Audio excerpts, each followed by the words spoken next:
Mesdames et messieurs, bonjour. Voici les titres de l'actualité. 2 syndicats du personnel navigant d'Air France ont déposé un préavis de grève pour la période de la Toussaint. Les vols au départ d'Orly, Roissy et Marseille pourraient être fortement perturbés. Le trajet en TGV de Paris à Lille est beaucoup plus cher que d'autres trajets provinciaux ayant la même distance. Conscient de cela, le Conseil régional Nord-Pas-de-Calais va déposer plainte auprès de la SNCF pour diminuer ce tarif. Pour rentrer sur le sol sri-lankais après le 1er janvier 2012, vous devrez débourser plus de 35 € pour l'obtention d'un visa. Et nous terminerons avec une idée originale pour vos vacances, à savoir partir en Sibérie russe sur les traces du Yéti. Madame, monsieur, bonjour. Bienvenue dans l'édition de votre journal. Le personnel navigant commercial d'Air France pourrait bien être en grève pendant les vacances de Toussaint. En tout cas, 2 des principaux syndicats ont déposé un préavis de grève pour les vacances à venir du 22 octobre au 3 novembre.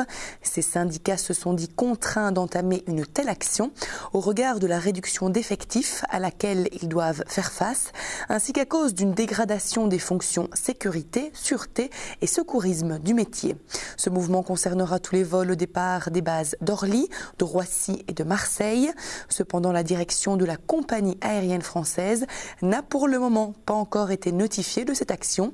Le dernier gros conflit avec le personnel navigant commercial d'Air France date des vacances de Toussaint de 2007.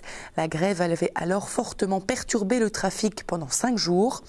À noter également qu'à partir de ce jeudi, le personnel navigant commercial d'Air Canada devrait également débrayer. Le Conseil régional du Nord-Pas-de-Calais a annoncé qu'il allait déposer une plainte le 16 octobre prochain à l'encontre de la SNCF pour tarifs inéquitables sur la ligne de TGV Paris-Lille. Le Conseil régional a expliqué sa décision par l'augmentation constatée sur le trajet Paris-Lille de 3,5% entre 2010 et 2011. Or, la hausse n'a été que de 1,4% sur un trajet Paris-Marseille. De plus, le prix moyen au kilomètre a doublé sur le trajet du Nord comparé à d'autres lignes de province. Pour le moment, la Société nationale française des chemins de fer n'a pas souhaité commenter cette affaire, mais a toutefois reconnu que le prix du TGV Nord est plus élevé. La compagnie déplore l'amortissement moins important de cette ligne par rapport à une distance plus longue. Avec cette action en justice, le Conseil régional du Nord-Pas-de-Calais espère réduire les tarifs afin d'arriver à une égalité par rapport aux autres lignes.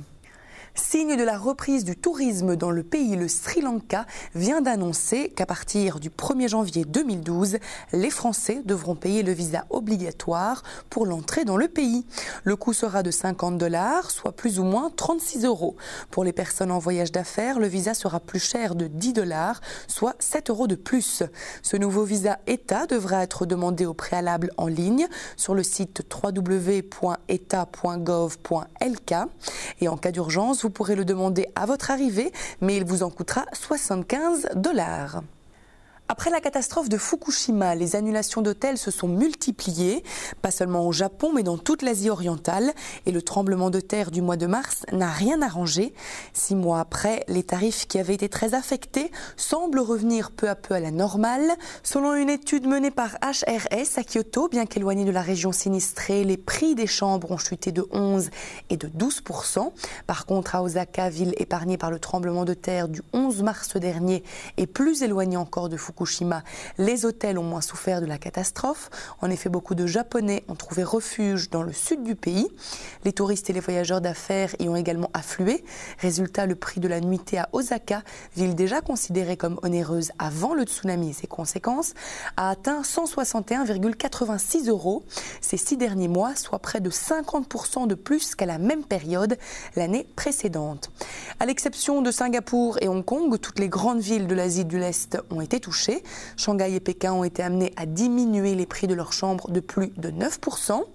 Les tarifs hôteliers des capitales Séoul, Bangkok, Taipei et Hanoï ont également diminué de 3 et 7% par rapport à la même période l'année précédente. La tendance est aujourd'hui à la reprise, mais 6 mois après, les prix restent inférieurs à ce qu'ils étaient avant le tsunami. Voilà une attraction touristique qui pourrait remporter un beau succès. C'est en Russie et plus particulièrement en Sibérie à Kemerovo qu'on vous attend pour partir sur les traces du Yéti. C'est en effet dans cette région qu'une délégation internationale de scientifiques aurait établi des preuves irréfutables de l'existence du Yéti.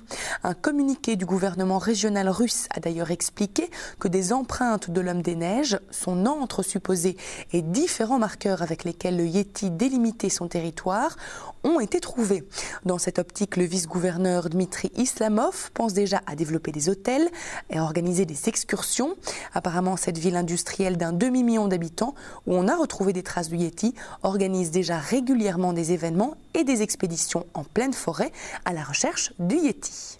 Ceci referme notre journal. Je vous remercie pour votre attention et pour votre fidélité. Je vous rappelle notre site internet sur lequel vous retrouvez toutes nos informations touristiques, mais également nos programmes.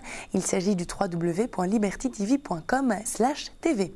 À présent, je vous quitte sur de superbes images d'Abu Dhabi. Belle évasion sur Liberty TV.